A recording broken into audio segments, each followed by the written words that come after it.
नमस्कार, capital TV देख रहे हैं आप। मैं हूं आपके साथ सोनाली। उत्तर प्रदेश में होने वाला राज्यसभा चुनाव नहीं होगा।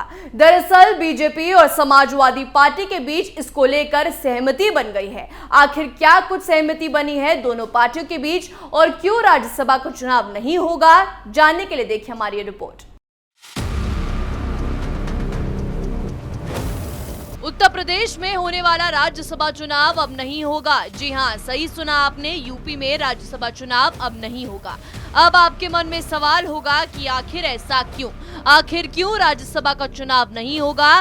तो चलिए हम आपको इसके पीछे का कारण बता ही देते हैं। दरअसल जैसा कि आपको पता होगा कि यूपी में 11 राज्यसभा की सीटों पर इस बार चुनाव होना है, जिसके लिए बीजेपी की तरफ से 8 उम्मीदवारों का ऐलान किया गया है, जिन्होंने 31 मई को नामांकन पत्र दाखिल कर दिया, जिसमें लक्ष्मीकांत वाजपेयी, राधा मोहन दास अग्रवाल, सुरेंद्र सिंह नागर, बाबूराम निषाद, दर्शना सिंह, संगीता यादव, मिथिलेश कुमार और के लक्ष्मण शामिल हैं। वहीं सपा की बात करें तो सपा की तरफ से 3 उम्मीदवारों का ऐलान किया गया है, जिसमें आरएलडी के राष्ट्रीय अध्यक्ष जयंत चौधरी, पूर्व कांग्रेस नेता कपिल सिब्बल और पूर्व राज्यसभा सदस्य जावेद अली को सपा ने अपना उम्मीदवार बताया है। उम्मीदवारों की बात तो हो गई, अब बात कर लेते हैं कि आखिर माजरा क्या है कि राज्यसभा का चुनाव नहीं होगा। इसके गणित को समझिए। यूपी में 11 राज्यसभा की सीटों पर चुनाव होना है, जैसा कि आप जानते हैं। अब एक सवाल का जवाब दीजिए, बीजेपी के कितने उम्मीदवार हैं?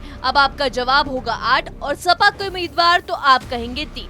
अब दोनों पार्टियों के उम्मीदवारों की संख्या को जोड़िए, कितने हुए? 11। और कितने सीटों पर चुनाव होना है? 11, यानी हर सीट पर एक उम्मीदवार। अब आपके मन में सवाल होगा कि चुनाव में कोई ना कोई विरोधी तो होता ही है, मतदाताओं के पास ऑप्शन होता है, तो फिर चुनाव क्यों नहीं होगा?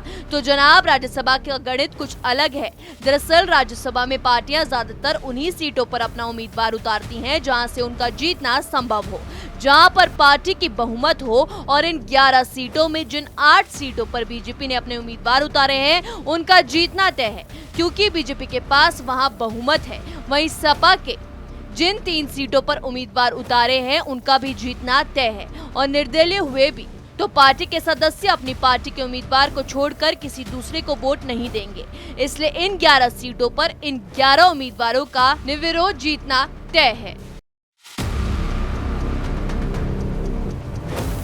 इसी गणित के कारण उत्तर प्रदेश में राज्यसभा का चुनाव नहीं होगा, क्योंकि उम्मीदवारों के सामने कोई प्रतिद्वंदी है ही नहीं जो उनको टक्कर दे सके, जिस कारण ये निर्विरोध जीतेंगे और चुनाव नहीं होगा। इस रिपोर्ट में मेरे साथ इतना ही। तमाम खबरों के लिए देखते रहिए कैपिटल टीवी। नमस्कार।